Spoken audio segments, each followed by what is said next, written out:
Assalamualaikum warahmatullahi wabarakatuh. Nama saya Dina Septiana NPM 1931002777.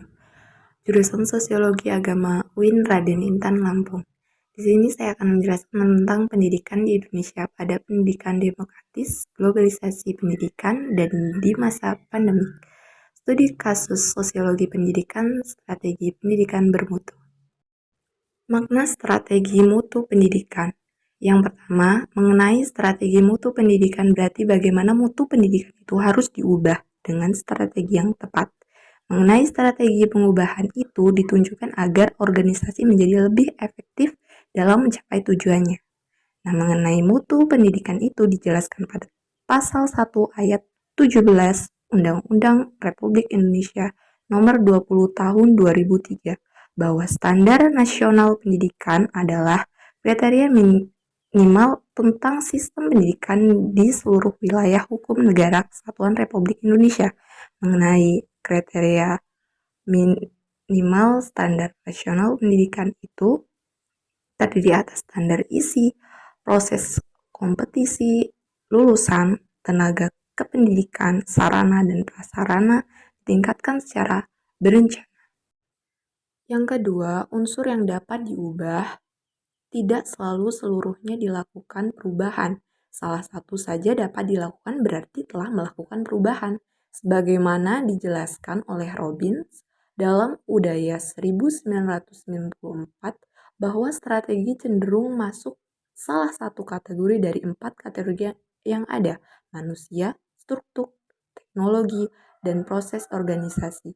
Bahwa jika ada kekurangan yang memprakarsai perubahan, ada seorang yang menerima peran sebagai agen perubahan dan telah ditetapkan apa yang harus dibuang, maka kita perlu memperhatikan bagaimana pelaksanaan perubahan tersebut. Kita mulai melihat dengan langkah-langkah dalam proses perubahan tersebut.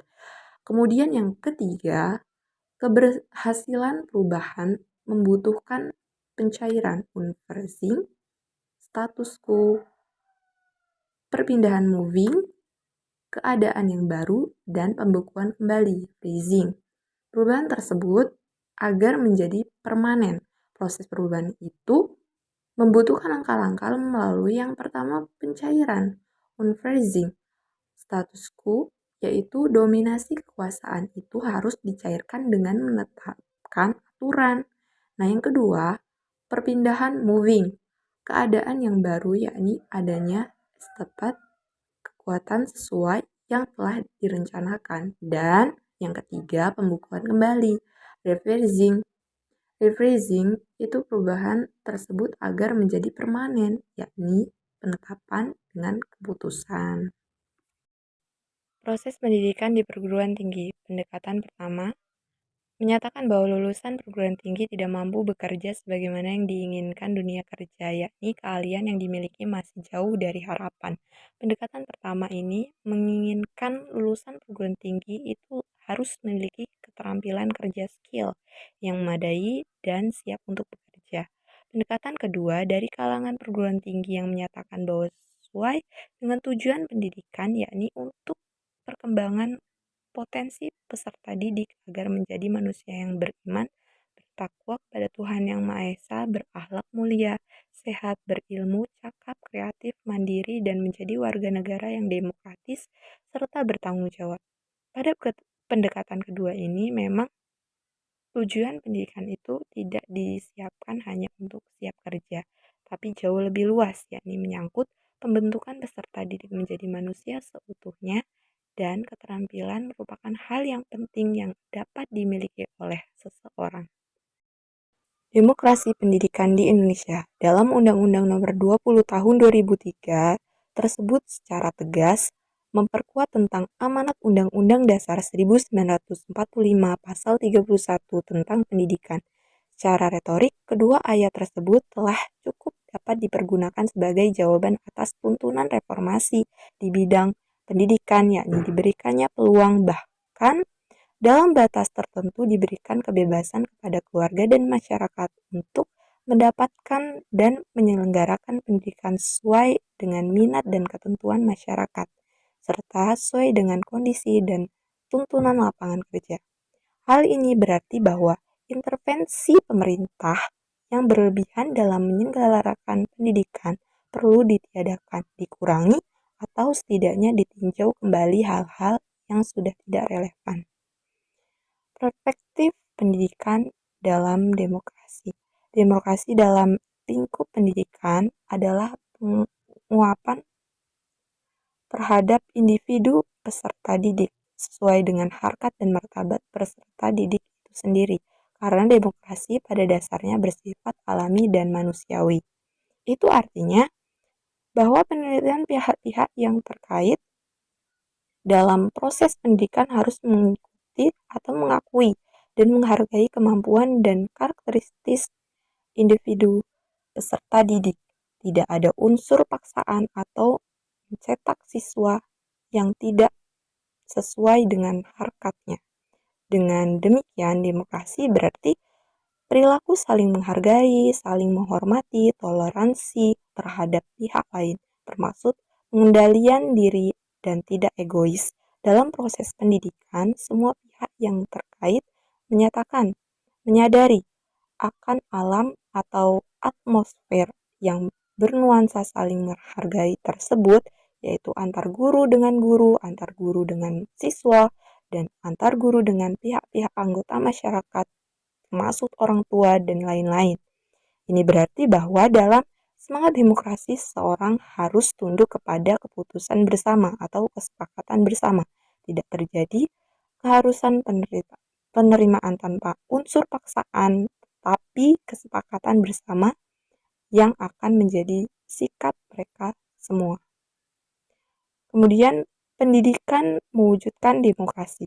Untuk mewujudkan demokrasi dalam dan lewat sekolah, menurut John Dewey 2004, sekolah harus menjalankan 3 fungsi berikut. Yang pertama, sekolah harus memberikan lingkungan yang disederhanakan dari kebudayaan kompleks yang ada, yaitu dipilih dari segi fundamental yang dapat diserap oleh siswa.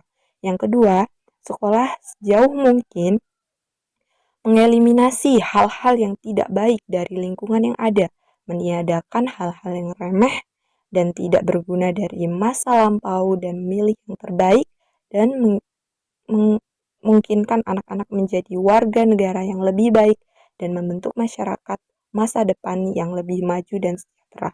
Kemudian yang ketiga, sekolah hendaknya menyimbangkan berbagai unsur dalam lingkungan sekolah serta mengusahakan agar masing-masing individu mendapat kesepakatan untuk melepaskan diri dari keterbatasan-keterbatasan kelompok sosial di mana dia lahir. Ini yang selanjutnya, sistem pendidikan demokratis. Konsep sistem pendidikan yang demokratis terkait dengan bagaimana pendidikan tersebut disampaikan atau disiapkan, direncanakan, dan dikembangkan sehingga kemungkinan terwujudnya cita-cita atau ciri-ciri atau nilai-nilai demokrasi. Ini juga bersifat umum dalam arti mengemas sistem pendidikan dengan seluruh komponen, yaitu kurikulum, materi pendidikan, sarana prasarana, lingkungan siswa, guru, dan tenaga pendidikan lainnya. Proses pendidikan dan lainnya bisa juga bersifat khusus, yaitu pemasangan komponen-komponen tertentu dari sistem pendidikan tersebut, misalnya bagaimana kurikulum atau bahan pelajaran atau proses belajar mengajar dirancang sedemikian rupa sehingga mencerminkan dan memungkinkan terbentuknya nilai-nilai demokrasi. Peran guru atau dosen dengan pendidikan di era globalisasi. Dosen mempunyai tugas untuk mendorong, membimbing, dan memberi fasilitas belajar bagi siswa untuk mencapai tujuan. Kehadiran teknologi komputer dan internet tentunya dapat memudahkan siswa dalam merekonstruksi pengetahuannya sendiri. Akan tetapi, pada tahap bimbingan individu terhadap kesulitan dan kemajuan belajar siswa, peran dosen tidak tergantikan. Komputer secanggih apapun belum mampu, bahkan tidak akan mampu memahami faktor-faktor yang mempengaruhi perkembangan hasil belajar peserta didik secara psikis, mental, dan emosional. Kemudian dosen harus memiliki jiwa konselor yang memegang peranan dalam bentuk karakteristik siswa. Dosen diharapkan tidak hanya transfer pengetahuan saja, tetapi lebih dari itu, pengembangan sikap dan spiritual sehingga akan tercipta keseimbangan antara kompetensi intelektual sehingga dengan kompetensi sikap dan spiritual, guru atau dosen harus dapat menumbuhkan dan mengembangkan keaktifan dan potensi masing-masing siswa. Pola pembelajaran tradisional atau dikenal pembelajaran berpusat pada guru atau dosen cenderung pasif, maka pola pembelajaran saat ini diharapkan berpusat pada siswa. Kalau pembelajaran dilakukan hanya untuk mengajar pencapaian buku teks, maka pemikiran siswa akan terbatas pada buku teks alias cacat buku sampai habis. Pendidikan di masa pandemi. Terganggunya proses pembelajaran akibat wabah pandemik dapat menyebabkan terjadinya penurunan kualitas sumber daya manusia ke depan baik dalam aspek kognitif, afektif, dan konatif. Untuk itu diperlukan upaya dari berbagai pihak, terutama pemerintah, untuk proses pembelajaran dapat berjalan efektif sekaligus di tengah pandemi COVID-19. Proses kegiatan belajar mengajar harus tetap berjalan dan peserta didik jangan kehilangan haknya dalam belajar. Sekolah sebagai lembaga penyelenggaraan pendidikan harus cepat tanggap terhadap fenomena wabah COVID-19 dengan senantiasa berupaya agar proses pembelajaran dapat terlaksanakan secara efektif. Sekolah secara keseluruhan adalah media interaksi antara siswa dan guru untuk meningkatkan kemampuan inteligensi, skill, dan rasa kasih sayang di antara mereka.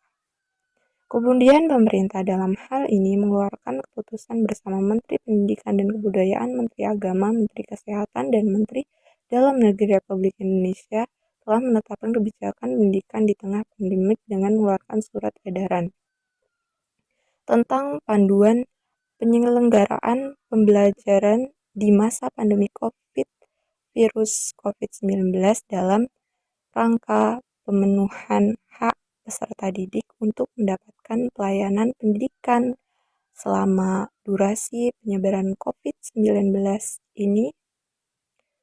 Penyelenggara pendidikan dilakukan melalui program tatap muka, belajar terbatas dengan tetap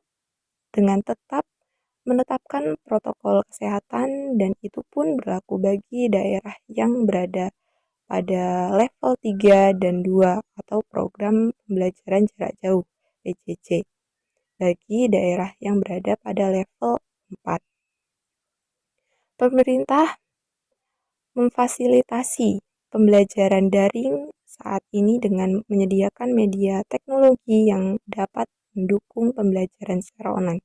Misalnya, aplikasi Zoom, Google Meet, YouTube, dan aplikasi lainnya yang dapat menunjang pembelajaran saat ini. Pembelajaran secara daring membuat tenaga pendidikan memiliki inovasi dan kreativitas dalam melaksanakan pembelajaran. Pro dan kontra mengenai sistem pembelajaran daring ini, ada beberapa orang tua yang tidak setuju dengan adanya pembelajaran melalui media sosial karena dianggap tidak efektif. Dan ada juga orang tua yang setuju dengan adanya sistem pembelajaran daring karena untuk menghindari kontak langsung dengan orang lain di masa pandemi. Sekian dari saya, semoga bermanfaat dan mohon maaf jika ada kekurangan dari saya. Wassalamualaikum warahmatullahi wabarakatuh.